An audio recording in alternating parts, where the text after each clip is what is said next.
Welcome back to Keep Up channel. Badenoch silences the Tory plotters as her bold plan to abolish stamp duty is hailed by Kirstie Allsopp and economists after barnstorming conference speech. Kemi Badenoch was lauded for her bold plan to axe stamp duty today as she moved to silence her internal party critics with a rousing speech to close Tory conference. Mrs. Badenoch delivered a barnstorming rallying cry to Tories that culminated in a fresh pledge to ditch the hated purchase tax on family homes to revive the dream of ownership. The party is proposing an end to the charges for primary residences, amounting to a £4.5 billion tax cut paid for by trimming benefit handouts. Mrs. Badenoch insisted only the Tories can save Britain as she sought to fend off talk of a coup by MPs amid dire poll ratings and fears the party is finished. She told activists, who cheered her for 20 minutes during her speech, that only timeless Tory principles can roll back the darkest days of decline, by stabilizing the economy and overhauling society's broken model.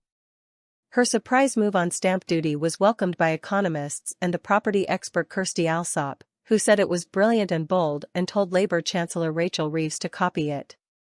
Much has been written about how damaging stamp duty is, taxing people when they are moving house, often for work, education, relationship breakdown, including elderly family etc., the location, host said. Kemi Badenoch is correcting a mistake made by both Tory and Labour chancellors. Mrs. Badenoch said a £47 billion clampdown on benefits and wasteful spending would let the government reduce its debt mountain at the same time as scrapping Labour's hated taxes, including VAT on private school fees and the farm's inheritance tax raid. She said mobility vehicles would be restricted to those with disabilities rather than conditions such as ADHD. Mrs. Badenoch contrasted her tough approach on spending and benefits with Reform's platform of free giveaways. Tories believe that Mr. Farage's efforts to move into Labour territory have opened ground for them. Stamp duty is a bad tax, she said. We must free up our housing market, because a society where no one can afford to buy or move is a society where social mobility is dead. She said she had looked at options for changing thresholds for stamp duty and decided it was not enough. The next Conservative government will abolish stamp duty on your home, she said. The Adam Smith Institute, ASI, suggested that abolishing stamp duty could lead to 467,000 extra house sales per year. Economist Mitchell Palmer said, almost every economist agrees that stamp duty land tax is one of the most destructive taxes on the books. It traps older people in homes that are too big or expensive for them, and younger people out of the homes they need to start a family. It also makes it more difficult for British people to pursue new opportunities, limiting their ability to increase their incomes and contribute to national productivity. Stamp duty applies in England and Northern Ireland, with separate property taxes in Scotland and Wales. The tax is a slab tax, with a nil rate band applying on the first £125,000 and different rates applying on other portions of the property price. First-time buyers have a higher nil rate band of £300,000. Aides were jubilant about the performance, following fears that Mrs. Badenoch's first conference speech might be her last with a local elections meltdown looming in May. One Tory veteran said that potential leadership rivals like Robert Jenrick had been put back in their box. Another told the Daily Mail that Mrs. Badenoch had quashed leadership jostling and signaled a turning point for the party. I think it will be seen as the most significant speech since Cameron in 2007, they said. Mrs. Badenoch said the challenge was to secure our borders and restore our strength so our children inherit a country that works. Mrs. Badenoch told the Hall that she was proud to be leading the only party that can meet the test of our generation. Britain is stagnating while the world around us moves on, she warned. Mrs. Badenoch pointed to the Tories' historic achievements, including setting up the modern police force and Brexit. She said, every generation must face its test. In the 1940s, our test was to defeat fascism and ensure victory of freedom. In the 1980s, it was to banish socialism and deliver prosperity. In the 2020s, our test is to restore a strong economy, secure our borders and rebuild Britain's strength so our children inherit a country that works. Ladies and gentlemen, conference, thank you. Thank you for standing by the only party that can meet the test of our generation, the only party that can deliver a stronger economy and stronger borders. Mrs. Badenoch pledged to bring down the taxes stifling our economy and reverse Labour's borrowing and tax doom loop. She unveiled plans for a new golden rule which will require half of every pound saved to be used for cutting the deficit, with the other half spent on tax cuts and boosting the economy. Mrs. Badenoch said her political rivals were busy shaking the same magic money tree. Last year, the public voted for change, but all they have been given is change for the worse, she said. And because they are still angry with U.S. parties that in normal times will never be seen as a serious option for government are gaining ground, making promises they will never be able to keep. Let's look at what's on offer out there for all those disappointed by Labour. Reform, promising free beer tomorrow, Jeremy Corbyn, promising free jam, Lib Dems, promising free lettuce, all of them promising more spending, blowing up the public finances. Whether it's Starmer, Farage, Corbyn or Davey, all these men are shaking the same magic money tree, following the same failed playbook: no plans for growth, no honesty about the scale of the challenges. And it always leads to the same result: more government, more taxes, more debt. She added, it's irresponsible, it's cynical, and it's why Britain needs Conservatives back in charge. But we can't beat them simply by attacking them. As George Bernard Shaw said, never wrestle with a pig.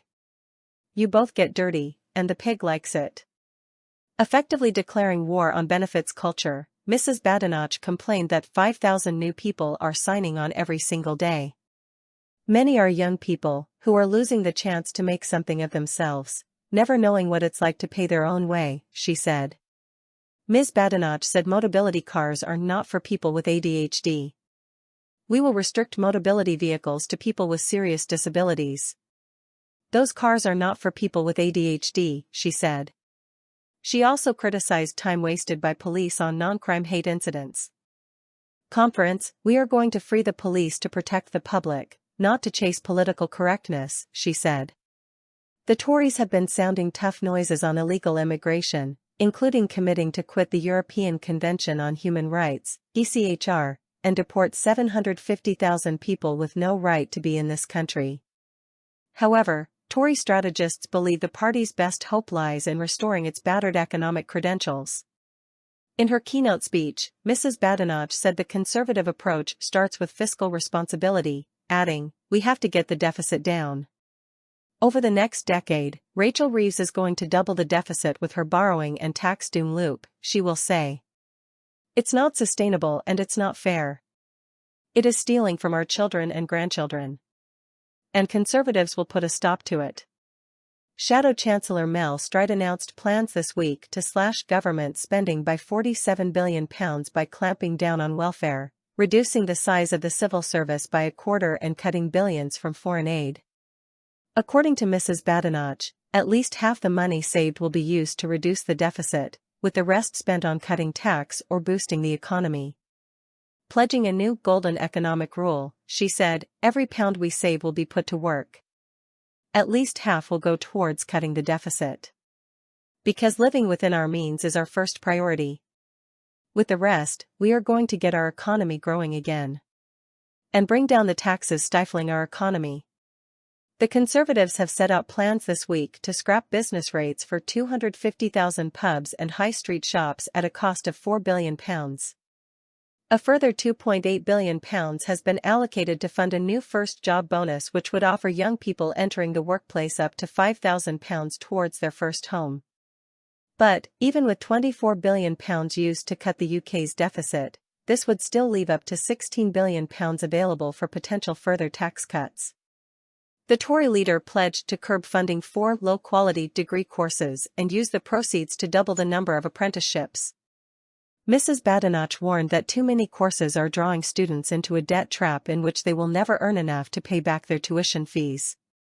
She cited analysis suggesting that almost a third of graduates now see no economic return on their years of study, adding, every year thousands of young people go off to university, but leave with crippling loans and no real prospects. We will shut down these rip-off courses and use the money to double the apprenticeship budget, giving thousands more young people the chance of a proper start in life. Tory sources highlighted figures showing that many graduates in areas like the performing arts, media studies earn below the national average wage. Under Tory plans, funding for courses whose graduates go on to earn low wages would be capped. The savings would be used to increase the number of apprenticeship places on offer. Student number caps were fully lifted in England in 2015, leading to a record number of students being accepted onto university courses that year. By reintroducing and gradually lowering the caps, the Conservatives hope to limit loan repayment losses through a reduction in the number of people going to university. The party said the policy would see 100,000 fewer people per year going to university by the end of the next parliament, saving £3 billion, enough to fund a doubling of the apprenticeship budget. Labour chairwoman Anna Turley said Mrs. Badenoch was in complete denial. The public saw the Tories' disastrous blueprint for Britain across their 14 years of failure in government, and the Conservatives still won't apologise for the mess they left, she said. Kemi Badenoch set herself a new golden economic rule today and broke it immediately. It's the same old Tories, with the same old policies without a plan. They didn't work then and you can't trust them now. Only Labour can renew Britain. Real wages have grown more in the first 10 months of this Labour government than in the first 10 years under the Tories. Only Labour can be trusted to grow our economy, secure our borders, and make working people better off. Source: dailymail.co.uk. Please like, share and subscribe. Thank you for watching.